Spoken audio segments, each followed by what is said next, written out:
వినటం ఇవన్నీ చెయ్యలేనండి. నాకు మనసు నిలకడగా ఉండదు. నాకు కాన్సంట్రేషన్ ఉండదు. నాకు చాలా పనులున్నాయి. నేను వేరే ఏదైనా చేయమంటారా?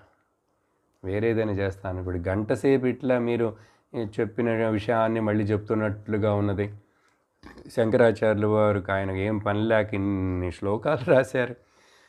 550 శ్లోకాలు. ఆయనకి పని లేక కాదు బాబు. నీకు అర్థం కావాలంటే ఇంత చెప్పినా అర్థమైందా? ఇంత చెప్పినా ఇప్పుడు వెంటనే డిటాచ్మెంట్ వచ్చిందా? ఇంత చెప్పినా భయం పోయిందా? అందుకని శోకమోహ భయాలు పోవటం and permanent happiness, security, peace రావాలంటే అంత సులభం కాదు.